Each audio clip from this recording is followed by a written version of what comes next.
Hello everyone, welcome to Vision Competitive Exams channel. তো দেখো আমরা কিন্তু আমাদের জিকে জিএস অধ্যয়ন সিরিজ অলরেডি স্টার্ট করে দিয়েছি।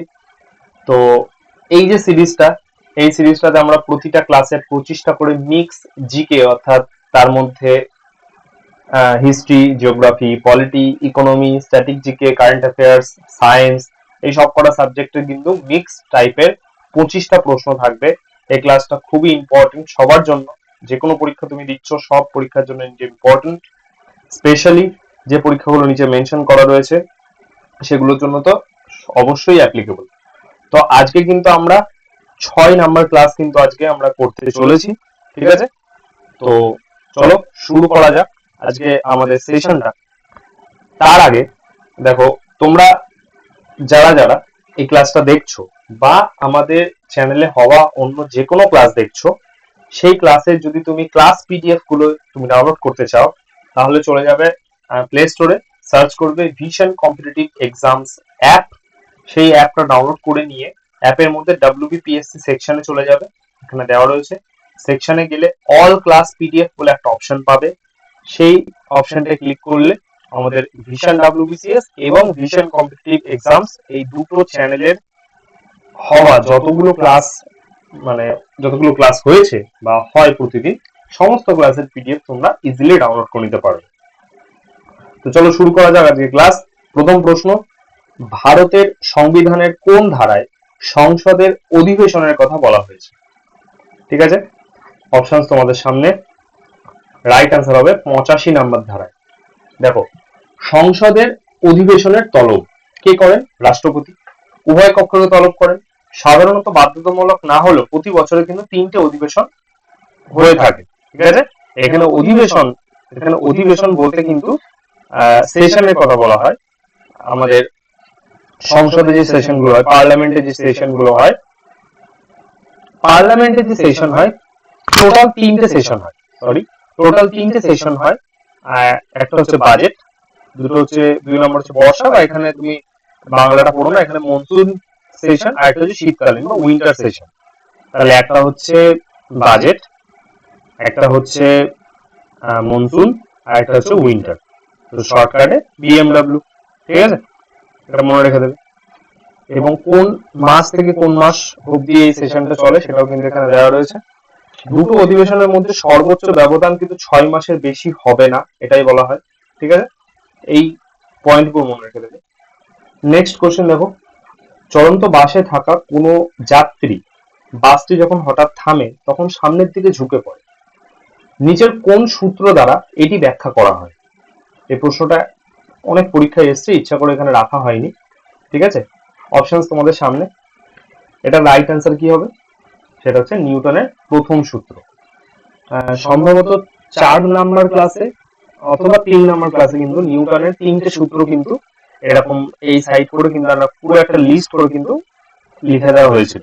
তো আশা করি তোমরা সেটা মুখস্থ করেছো। দেখো, নিউটনের প্রথম সূত্র কি বলে? যে অপ্রতিমিত বল প্রয়োগের দ্বারা বস্তুর অবস্থার পরিবর্তনে বাধ্য না করা হলে, ঠিক আছে, বস্তুর অবস্থার পরিবর্তনে যদি বাধ্য না করা হয় তাহলে স্থির বস্তু চিরকাল স্থির থাকবে এবং গতিশীল বস্তু সমবেগে চিরকাল সরল রেখা বরাবর সামনের দিকে এগোতে থাকবে, ঠিক আছে? নেক্সট প্রশ্ন, পশ্চিমবঙ্গের কোথায় উষ্ণ প্রস্রবণ দেখা যায়? অপশন তোমাদের সামনে। রাইট অ্যান্সার হবে বক্রেশ্বর। বক্রেশ্বরে উষ্ণ প্রস্রবণ আমরা কিন্তু ছোটবেলা থেকে মুখস্থ করে আসছি, আমাদের ভূগোল বই ছিল। দেখো, বক্রেশ্বর হলো ভারতের পশ্চিমবঙ্গ রাজ্যের বীরভূম জেলায় অবস্থিত, অনেক সময় জেলাটাও চলে আসে, বীরভূম জেলায় অবস্থিত। এটি তার উষ্ণ প্রস্রবণের জন্য বেশি পরিচিত, ঠিক আছে? প্রতিটি ঝর্ণার যে তাপমাত্রা এখানকার সেটা পরিবর্তন হতে থাকে, 80 থেকে 200 ডিগ্রি ফারেনহাইট পর্যন্ত এর তাপমাত্রা চলে যেতে পারে, ঠিক আছে? এই স্থানে বেশ কয়েকটি উষ্ণ প্রস্রবণ রয়েছে, যার মধ্যে অগ্নিকুণ্ড, ব্রহ্মাকুণ্ড, সূর্যকুণ্ড, সৌভাগ্যকুণ্ড, অমৃতাকুণ্ড, পাফড়াকুণ্ড, শিব দুর্গাকুণ্ডের মতো উল্লেখযোগ্য কিছু কুণ্ড রয়েছে। নেক্সট কোশ্চেন, মন্ত্রী পরিষদের বৈঠকে কে সভাপতিত্ব করেন?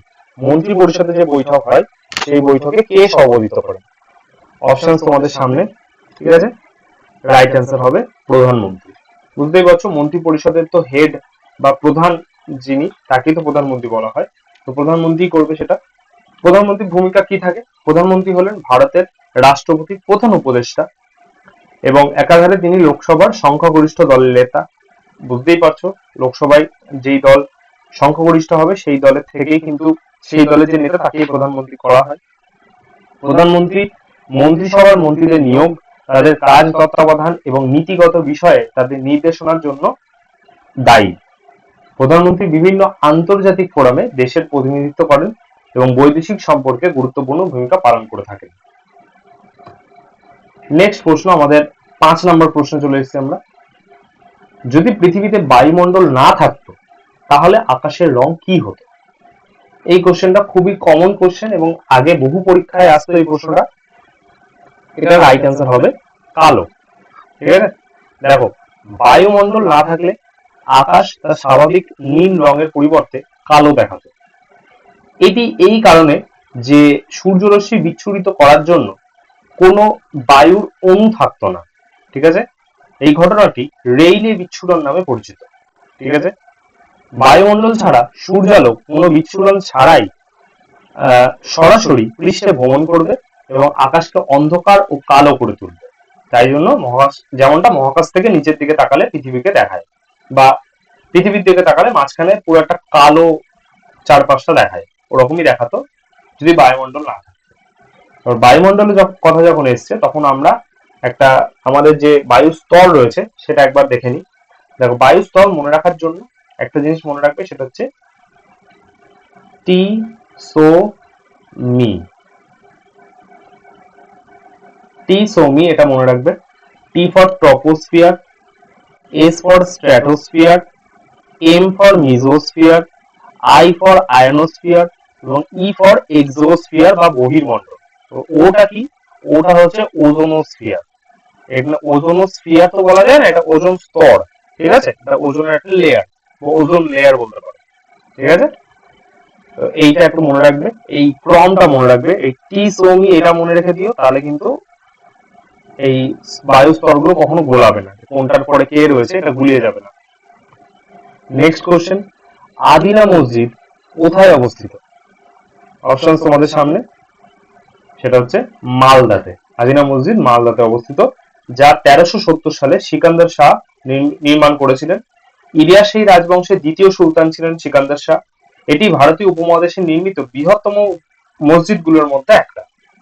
এটি দিল্লির শাসক ফিরোজ শাহ তুগলকের উপর সিকান্দার শাহের বিজয়ের পর নির্মিত হয়েছিল। ঠিক আছে, এই মসজিদটি দামেস্কের মসজিদের পরিকল্পনার উপর ভিত্তি করে তৈরি হয়েছে। সিরিয়াতে অবস্থিত যে দামাস্কাসের মসজিদ, তার উপরে। আচ্ছা, সংসদে প্রথম লোকপাল বিল উত্থাপিত হয়েছিল কবে বা কোন সালে? অপশন তোমাদের সামনে, রাইট অ্যান্সার হবে 1968 সালে। 1968 সালে কিন্তু প্রথম লোকপাল বিল সংসদ উত্থাপিত করা হয়েছিল। এর সংস্করণটি 2013 সালে প্রণীত হয়েছিল এবং 2010 সালে একটা খসড়া প্রস্তুত হলো, দেন 13 সালে প্রণীত করা হলো। এটি দুর্নীতি প্রতিরোধ আইন 1988 বাস্তবায়নের জন্য হয়েছিল। বিচারপতি পিনাকি চন্দ্র ঘোষ হলেন লোকসভার প্রথম চেয়ারপারসন, অর্থাৎ প্রথম লোকপাল। ঠিক আছে, এটা মনে রেখে দেবে, পিনাকি চন্দ্র ঘোষ। বিচারপতি পিনাকি চন্দ্র ঘোষ হলেন সুপ্রিম কোর্টের প্রাক্তন বিচারক। ঠিক আছে, তিনি জাতীয় মানবাধিকার কমিশনের একজন স্থায়ী সদস্য কিন্তু ছিলেন, এটা মনে রেখে দেবে। নেক্সট কোশ্চেন, 13 এপ্রিল 1919 সালে কুখ্যাত জালিয়ানওয়ালাবাগ হত্যাকাণ্ড সংঘটিত হয়েছিল। এর জন্য দায়ী ছিলেন কোন ব্যক্তি? অপশন তোমাদের সামনে, রাইট অ্যান্সার হবে জেনারেল ডায়ার। এটা কিন্তু, আচ্ছা, জালিয়ানওয়ালাবাগ হত্যাকাণ্ড সম্বন্ধে জেনে নিন। 13 এপ্রিল 1919 সালে কিন্তু এই কুখ্যাত ঘটনাটা ঘটে। সেদিন জালিয়ানওয়ালাবাগের ঘেরা মাঠে বিশাল জনসংগম হয়েছিল। 1919 সালে 13 এপ্রিল অমৃতসরে জালিয়ানওয়ালাবাগে ঘটে এক মর্মান্তিক গণহত্যা, যার নির্দেশ দিয়েছিল জেনারেল ডায়ার। এবার এখানে হয়েছিল কি, পাঞ্জাব, এই যে এরিয়াটা, পাঞ্জাব এরিয়াতে দুজন নেতা খুব উঠছিল, বা তখন যে বিভিন্ন অঞ্চলে যে একজন একজন করে নেতা উঠে আসছিল, তার মধ্যে পাঞ্জাব থেকে দুজন ছিলেন, একজন নাম হচ্ছে ডক্টর সত্যপাল মালিক, ঠিক আছে, আর আরেকজন হচ্ছেন সাইফুদ্দিন কিচলু, ঠিক আছে, আমি শর্টে লিখলাম সাইফুদ্দিন কিচলু এবং ডক্টর সত্যপাল মালিক। এই দুজন নেতা ওই অঞ্চলে ছিলেন, যাদেরকে কিন্তু ব্রিটিশরা গ্রেপ্তার করেছিলেন। এবার তখন পাঞ্জাবের অঞ্চলে কিন্তু এমার্জেন্সি একটা লাগু হয়েছিল, যার ফলে কিন্তু বেশি বেশি মানুষ কিন্তু জমায়েত হতে পারবে না, বা এমন একটা ছিল, জমায়েত করতে দেওয়া হচ্ছিল।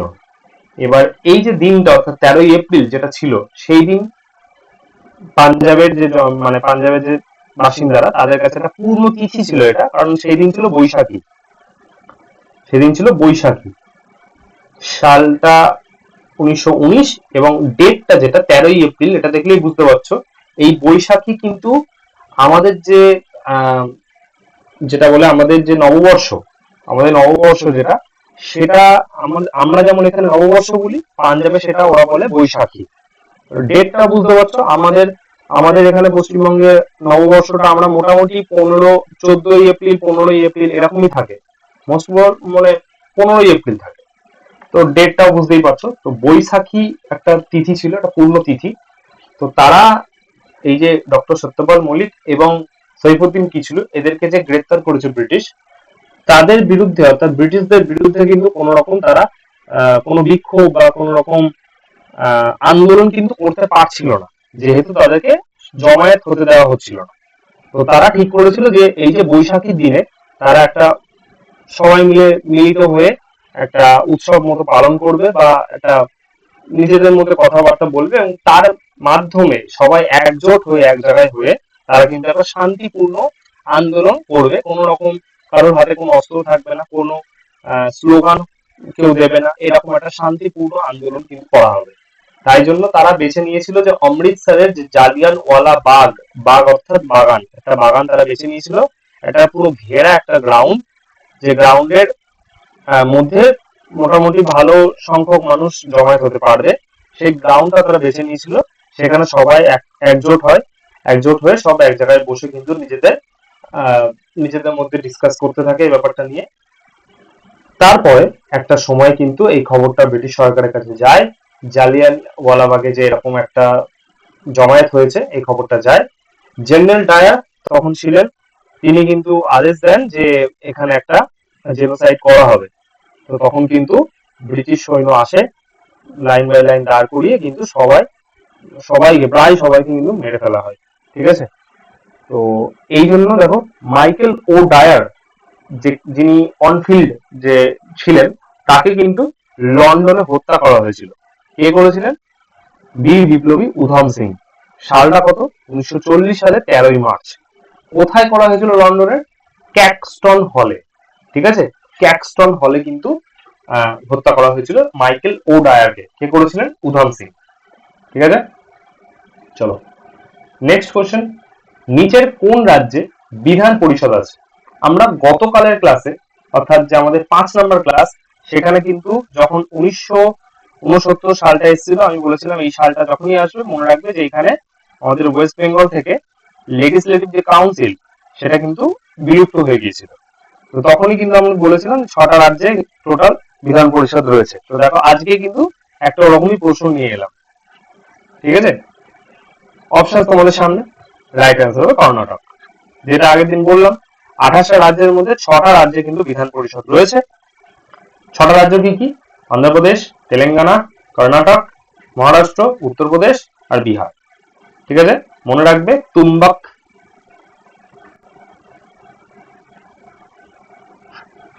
এটা দিয়ে মনে রাখতে পারবে।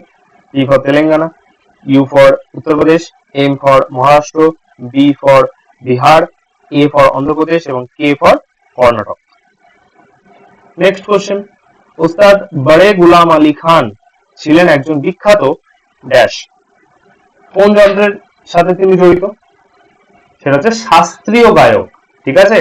এখানে কিন্তু অপশানে একটুখানি এদিক ওদিক করে দিয়েছে, অর্থাৎ 3টে বাদ্যযন্ত্র এবং একটি একটু অন্যরকম, তাই কনফিউশন হতেই পারে। শাস্ত্রীয় গায়ক ছিলেন তিনি। দেখো ওস্তাদ বড়ে গুলাম আলী খান, তিনি পাটিয়ালা ঘরানার একজন শাস্ত্রীয় কণ্ঠশিল্পী ছিলেন। সঙ্গীত নাটক একাডেমি পুরস্কার তিনি পান 1962-তে। সঙ্গীত নাটক একাডেমি ফেলো তিনি পান 1967-তে, এবং পদ্মভূষণ তিনি পান 1962-তে। 1962-তে কি হয়েছিল? Indo China war. ঠিক আছে, নেক্সট কোশ্চেন। 1965 সালে ভারত পাকিস্তান যুদ্ধের সময় ভারতের প্রধানমন্ত্রী কে ছিলেন? ঠিক আছে, অপশন তোমাদের সামনে। রাইট আনসার হবে লাল বাহাদুর শাস্ত্রী। ঠিক আছে, আচ্ছা 1964 থেকে 66 পর্যন্ত তিনি ভারতের প্রধানমন্ত্রী ছিলেন। তিনি ভারতের দ্বিতীয় প্রধানমন্ত্রী ছিলেন। 1965 সালে ভারত পাকিস্তান যুদ্ধের সময় তিনি ভারতের প্রধানমন্ত্রী ছিলেন। তার জন্মদিন মহাত্মা গান্ধীর জন্মদিনের একদম সেম, সেটা হচ্ছে 2রা অক্টোবর। জয় জওয়ান জয় কিষান এই স্লোগানটা কিন্তু তার দেওয়া, অর্থাৎ লাল বাহাদুর শাস্ত্রীর দেওয়া। 10ই জানুয়ারি 1966 সালে পাকিস্তানের তৎকালীন রাষ্ট্রপতি মোহাম্মদ আইয়ুব খানের সঙ্গে তাশকন্দ যে ঘোষণাপত্র সেটা কিন্তু তিনি স্বাক্ষর করেছিলেন। তিনি প্রথম প্রধানমন্ত্রী যিনি কিন্তু বিদেশে মারা যান, এবং এখানে একটা কনস্পিরেসি থিওরি আছে, কারণ তার মৃত্যুটা কিন্তু স্বাভাবিকভাবে হয় না, কিন্তু দুর্ভাগ্যবশত সেইটা নিয়ে কিন্তু এখনো পর্যন্ত, এত বছর হয়ে গেল, এখনো পর্যন্ত সেটা নিয়ে কিন্তু একটা পাকাপোক্ত কোনো কি বলবো ওটাকে অনুসন্ধান কিন্তু এখনো চালানো যায়নি। এটা খুবই দুঃখের বিষয়। আচ্ছা, তারপরে দেখো 1966 সালে তাকে ভারতরত্ন দেওয়া হয়। তিনি প্রথম ব্যক্তি যিনি মরণোত্তর ভারত রত্ন লাভ করেছিলেন।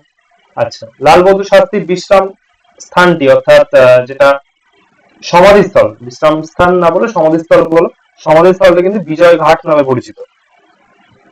নেক্সট কোশ্চেন দেখো, একটা একটু অন্য রকমের কোশ্চেন, সেটা হচ্ছে একটা টেবিল দেওয়া হয়েছে, নিচের কোন জোটটি ঠিকভাবে মেলানো রয়েছে, ঠিক আছে, কোনটা? এখানে অপশন, সরি এখানে ছকটা রয়েছে, অপশন এখানে। এইটা কিন্তু ডাব্লিউবি টেট পরীক্ষায় এসেছিল 2014-তে। এটা হবে এই বারুইপুর রায়গঞ্জ, এটা কিন্তু দক্ষিণ 24 পরগনা এবং উত্তর দিনাজপুর, মানে বারুইপুরটা এটা, রায়গঞ্জটা এটা। এখানে দেখো কিছু জেলা এবং তাদের যে শহর কিছু, এখানে মানে এখানে যেটা দেওয়া রয়েছে, এখানে টোটাল 1 2 3 4 5 6 7 8টা শহর রয়েছে। সেই 8টা শহরের কিন্তু এখানে লিস্ট দিয়ে দিয়েছি কোনটা কোন জেলাতে অবস্থিত। নেক্সট কোশ্চেন দেখো, সারিপুত্র প্রকরণ এই নাটকটি কার লেখা? অপশন তোমাদের সামনে। রাইট আনসার হবে অশ্ব ঘোষ। দেখো, অশ্ব ঘোষ কুষাণ সম্রাট কনিষ্কের সভাকবি ছিলেন। সারিপুত্র প্রকরণ কিন্তু অশ্ব ঘোষ রচিত একটা নাটক। এছাড়াও অশ্ব ঘোষের লেখা কিছু সাহিত্য কর্ম হচ্ছে বুদ্ধচরিত, আমরা সবাই জানি, সৌন্দরানন্দ, বজ্রসূচি এবং সূত্র অলঙ্কার। খুব খুব খুব ইম্পর্টেন্ট ইনফো এগুলো, ঠিক আছে, একটা ইনফো কিন্তু মিস করবে না। ঠিক আছে, যেগুলো দরকার হয় খাতায়, যে এক্সট্রা ইনফরমেশন গুলো আমি বলছি, মুখে বলছি, যেগুলো এখানে এরকম টাইপ করা নেই, যেগুলো মুখে বলছি, পারলে অবশ্যই খাতায় লিখে রাখবে। নেক্সট কোশ্চেন, কত সালে ভারতে নৌ বিদ্রোহ হয়েছিল? ভারতে নৌ বিদ্রোহ কত সালে হয়েছিল? অপশন তোমাদের সামনে। রাইট আনসার হবে 1946-এ। দেখো, 1946-এর 18ই ফেব্রুয়ারি তলোয়ার নামক জাহাজে জয় হিন্দ এই কথাটি লেখার অপরাধে বিদ্রোহের অন্যতম নায়ক ও রেডিও অপারেটর শ্রী বলাই দত্তকে গ্রেফতার করা হয়, যার ফলে কিন্তু এই নৌবিদ্রোহটার সূচনা হয় শুধুমাত্র। ঠিক আছে, ইংরেজ কর্তৃক পরিবেশিত কুখাদ্য গ্রহণ করতে অস্বীকার করায় বিদ্রোহের সূচনা আরো হয়। 1946-এর 18ই ফেব্রুয়ারি বোম্বাইয়ের নৌ প্রশিক্ষণ কেন্দ্র তলোয়ার নামক জাহাজের নাবিক প্রথম এই খাদ্য গ্রহণ করতে অস্বীকার করে। 19শে ফেব্রুয়ারি ব্রিটিশ ইউনিয়ন জ্যাক পতাকা নামিয়ে জাহাজে ত্রিবর্ণ রঞ্জিত পতাকা, অর্থাৎ চাঁদ রঞ্জিত সবুজ পতাকা, কাস্তে হাতুড়ি আঁকা পতাকাও কিন্তু উত্তোলন করা হয়েছিল, এটা মনে রাখবে। নেক্সট কোশ্চেন, নিম্নলিখিতের মধ্যে কে ভারতের প্রধানমন্ত্রী হিসেবে সবচেয়ে কম সময় কার্যকাল পালন করেছিলেন? অপশন তোমাদের সামনে। রাইট আনসার হবে চন্দ্রশেখর আজাদ। ঠিক আছে, দেখো, চন্দ্রশেখর নভেম্বর 1990 সাল থেকে জুন 1991 সাল, অর্থাৎ মাত্র 7 মাসের জন্য কিন্তু ভারতের প্রধানমন্ত্রীর দায়িত্ব পালন করেছিলেন। ঠিক আছে, চন্দ্রশেখর একজন বিশিষ্ট রাজনীতিবিদ ছিলেন, যিনি ভারতের চতুর্থ প্রধানমন্ত্রী হিসেবে কিন্তু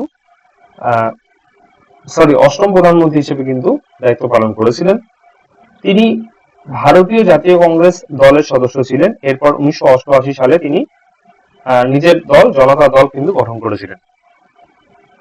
নেক্সট কোশ্চেন, বাংলার গ্র্যান্ড ক্যানিয়ন কোথায় অবস্থিত? ঠিক আছে, অপশনস তোমাদের সামনে। রাইট অ্যান্সার হবে মেদিনীপুর। দেখো, বাংলার গ্র্যান্ড ক্যানিয়ন সেটা কিন্তু পশ্চিম মেদিনীপুরের গড়বেতায় অবস্থিত। এটি শিলাবতী নদীর চারপাশে প্রাকৃতিক পাহাড় দিয়ে গঠিত, যা স্থানীয়ভাবে শিলাই নদী নামে পরিচিত। এই ভূতাত্ত্বিক বৈশিষ্ট্যটি গঙ্গানী গিরিখাত নামেও কিন্তু পরিচিত, যা কাছাকাছি গঙ্গানী শহরের নাম অনুসারেই কিন্তু রাখা হয়েছে। এই স্থানটি শিলাবতী নদীর তীরে অবস্থিত। গঙ্গানী স্থানীয়ভাবে গঙ্গানী ডাঙ্গা বা গঙ্গানী খোলা নামেও কিন্তু পরিচিত। নেক্সট কোশ্চেন দেখো, Indira Gandhi and the years that transformed India, এই শিরোনামে বই লিখেছেন কে? অপশন তোমাদের সামনে। রাইট অ্যান্সার হবে শ্রীনাথ রাঘবন। এবার শ্রীনাথ রাঘবনের লেখা কিছু বই আমরা এখানে রেখেছি, খুব ভালো করে মনে রাখবে। তার লেখা অনেকগুলো বই আছে, তার মধ্যে সিলেক্টিভলি যেটা খুব ইম্পর্টেন্ট সবকটা এখানে রাখা হয়েছে। দেখো, war and peace in modern India, a strategic history of the Nehru years, 1971, a global history of creation of Bangladesh, India's war, the making of modern South Asia, 1939 to 1945, the age of Hiroshima, the most dangerous place, a history of United States in South Asia, makers of modern Asia, India's path to power, strategy in a world adrift. ঠিক আছে, next question, লাভ এই শব্দটি কোন খেলার সঙ্গে জড়িত? Option তোমাদের সামনে। এটা সবাই জানো, এটা হচ্ছে লন টেনিস। দেখো, গলফের সাথে কি কি শব্দ জড়িত সেটার লিস্ট এখানে দেওয়া হয়েছে। তীরন্দাজের সাথে জড়িত দেখো, যেমন টার্গেট, বুলসআই, এগুলো। সাঁতারের সাথে যেমন breast stroke, crawl, butterfly, free style, bird stroke ইত্যাদি। বাস্কেটবলের সাথে ডাঙ্ক, ফ্রন্ট কোর্ট, হেড বল ইত্যাদি রয়েছে। ঠিক আছে, নেক্সট কোশ্চেন, ভারতের নিম্নলিখিত রাষ্ট্রপতিদের মধ্যে কে ভারতের সংবিধানের 100তম সংশোধনীতে সম্মতি দিয়েছিলেন? অপশন তোমাদের সামনে। রাইট অ্যান্সার হবে প্রণব মুখার্জি। প্রণব মুখার্জি কিন্তু 100তম সংবিধান সংশোধনীতে কিন্তু স্বাক্ষর করেছিলেন। সেটা ছিল সীমানা বিষয়ক একটা চুক্তি, যার ফলে বাংলাদেশের সঙ্গে কিছু ছিটমহল বা এনক্লেভস, ঠিক আছে, শেয়ার করা হয়েছিল। আচ্ছা, এটা কিন্তু বাংলাদেশ স্থল সীমান্ত চুক্তি স্বাক্ষর হয়েছিল 2015 সালে। এখানে একটা জিনিস মনে রাখবে, রামনাথ কোবিন্দ তিনি হচ্ছেন ফার্স্ট দলিত প্রেসিডেন্ট। আচ্ছা, প্রতিভা দেবী সিং পাটিল তিনি হচ্ছেন ফার্স্ট ওমেন প্রেসিডেন্ট। ঠিক আছে, এটা কিন্তু মনে রাখবে। আচ্ছা, আর প্রণব মুখার্জি তিনি হচ্ছেন ফার্স্ট বেঙ্গলি প্রেসিডেন্ট।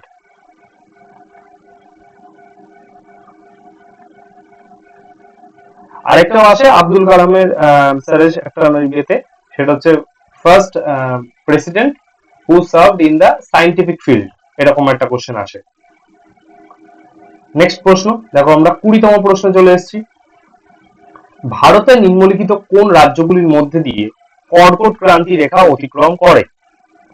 অপশন তোমাদের সামনে। রাইট অ্যান্সার হবে ছত্তিশগড়, গুজরাট এবং ঝাড়খণ্ড। টোটাল 8টা স্টেটের মধ্যে দিয়ে আমাদের যে টপিক অফ ক্যান্সার বা কর্কট ক্রান্তি রেখা সেটা কিন্তু যাতায়াত করে। সেই 8টা স্টেট দেখো, দেখে নি। গুজরাট, দেন রাজস্থান, দেন মধ্যপ্রদেশ, ঝাড়খণ্ড, ছত্তিশগড়, ত্রিপুরা, ওয়েস্ট বেঙ্গল এবং মিজোরাম। ঠিক আছে, নেক্সট কোশ্চেন, কে গুণরাজ খাঁ উপাধি পেয়েছিলেন? অপশন তোমাদের সামনে। রাইট অ্যান্সার হবে মালাধর বসু। মালাধর বসু তিনি কিন্তু গুণরাজ খাঁ উপাধি পেয়েছিলেন। তিনি পঞ্চদশ শতাব্দীর একজন কবি। তিনি প্রথম বাংলা ভাষায় ভাগবত পুরাণ এবং ভাগবত অনুবাদ করেন। তার অনুদিত কাব্যটির নাম হচ্ছে শ্রীকৃষ্ণ বিজয়। সরি, মালাধর বসু ছিলেন ভাগবতের প্রথম অনুবাদক। নেক্সট কোশ্চেন, আইপিএল এ 300টি ছক্কা মারা প্রথম ভারতীয় ব্যাটসম্যান কে ছিলেন? অপশন তোমাদের সামনে। রাইট অ্যান্সার হবে রোহিত শর্মা। ঠিক আছে, মুম্বাই ইন্ডিয়ান্স এবং গুজরাট টাইটান্স এর মধ্যে 2025 সালে এলিমিনেটর ম্যাচে রোহিত শর্মা তার 300তম যে আইপিএল ছক্কা সেটা কিন্তু মেরেছিলেন। এই রেকর্ডটা গড়েছিলেন দ্বিতীয় ব্যাটসম্যান হিসেবে। ঠিক আছে, কারণ প্রথমে রয়েছে ক্রিস গেইল, যার রেকর্ড হচ্ছে 142টা ম্যাচে 357টা ছক্কা, এবং তৃতীয় স্থানে রয়েছে বিরাট কোহলি, সংখ্যাটা হচ্ছে 291। নেক্সট কোশ্চেন, উপরাষ্ট্রপতির মেয়াদ কত বছরের হয়? অপশনস কনফিউজিং রাখা হয়েছে ইচ্ছা করেই। ঠিক আছে, রাইট অ্যান্সার হবে 5 বছর। এবার এখানে আমাদের উপরাষ্ট্রপতিদের মেয়াদ কত থেকে কত, এবং উপরাষ্ট্রপতিদের লিস্ট, এবং সেই সময় কোন কোন রাষ্ট্রপতি ছিলেন তাদের একটা লিস্ট কিন্তু এখানে দেওয়া রয়েছে। ঠিক আছে, যেমন এখানে জগদীপ ধনকর লাস্ট ছিলেন, তিনি এখন বর্তমানে নেই। এখানে কিন্তু পুরো লিস্ট এখানে কিন্তু দেওয়া রয়েছে, তোমরা যখন পিডিএফটা ডাউনলোড করবে এই স্লাইড গুলোতে কিন্তু অবশ্যই একবার দেখে নেবে। ঠিক আছে, নেক্সট কোশ্চেন অর্থাৎ 24 নম্বর কোশ্চেন, নরওয়ে চেস ওমেন 2025 এ শিরোপা জিতলেন কোন দেশের গ্র্যান্ড মাস্টার অ্যানা মিউজিচুক? ঠিক আছে, মিউজিচুক। এখানে দেখো কোশ্চেনটা একটু অন্যরকম দেওয়া রয়েছে, নরওয়ে চেস ওমেনের শিরোপা কে পেয়েছেন তার নামটা লিখে দিয়েছে, কিন্তু সে কোন দেশ থেকে বিলং করে সেইটা জানতে চেয়েছে। তো রাইট অ্যান্সার হবে ইউক্রেন। ঠিক আছে, দেখো এটা কিন্তু 13তম সংস্করণ ছিল, 26শে মে থেকে 6ই জুন হয়েছিল। এখানে কিন্তু ম্যাগনাস কার্লসেন, গুকেশ, হিকারু নাকামুরা, তারপর হচ্ছে অর্জুন এগাইসি, ফ্যাবিয়ানো কামরুনা, ওয়েই, এরা কিন্তু অংশগ্রহণ করেছিল। এবং পুরুষ বিভাগে কিন্তু জিতেছিলেন ম্যাগনাস কার্লসেন, এবং মহিলা বিভাগে কিন্তু জিতেছেন হচ্ছে অ্যানা মুইজিচুক। ঠিক আছে, নেক্সট কোশ্চেন, বিন্ধ্যাধিপতি বা বিন্ধ্য অধিপতি কার ছদ্মনাম, এক্সট্রিমলি সরি, কার উপাধি ছিল? ঠিক আছে, বিন্ধ্যাধিপতি, অপশন তোমাদের সামনে। রাইট অ্যান্সার হবে গৌতমী পুত্র সাতকর্ণী। দেখো গৌতমী পুত্র সাতকর্ণী ছিলেন সাতবাহন বংশের সর্বশ্রেষ্ঠ শাসক। নাসিক প্রশস্তিতে তাকে সাতবাহন কুল যশ প্রতিষ্ঠান কর বা সপ জগন পল্লব নিদূষণ এটা বলা হয়েছে। নাসিক প্রশস্তিতে গৌতমীপুত্র সাতকর্ণীকে বিন্ধ্য পর্বত থেকে মালয় পর্বত এবং পূর্ব ঘাট থেকে পশ্চিম ঘাট পর্বতমালা পর্যন্ত বিস্তৃত স্থানের অধিপতি বা বিন্ধ্যাধিপতি বলা হয়েছে। ঠিক আছে, তো এই ছিল আমাদের ক্লাস। আজকের 6 নম্বর ক্লাস আমরা করলাম। যে যে প্রশ্নগুলো কমেন্টে জানতে চাওয়া হয়েছিল, তোমরা যারা যারা উত্তর দিচ্ছ খুব ভালো লাগছে, অবশ্যই এরকম ভাবে সাপোর্ট করে যাও। ক্লাসটা যদি ভালো লাগে অবশ্যই লাইক করে দেবে, কমেন্ট করে জানাবে ক্লাসটা কেমন লাগলো। যদি ভালো লাগে বন্ধুদের সাথে শেয়ার করবে। দেখা হচ্ছে আমাদের নেক্সট ক্লাসে। Thanks for watching this session. By.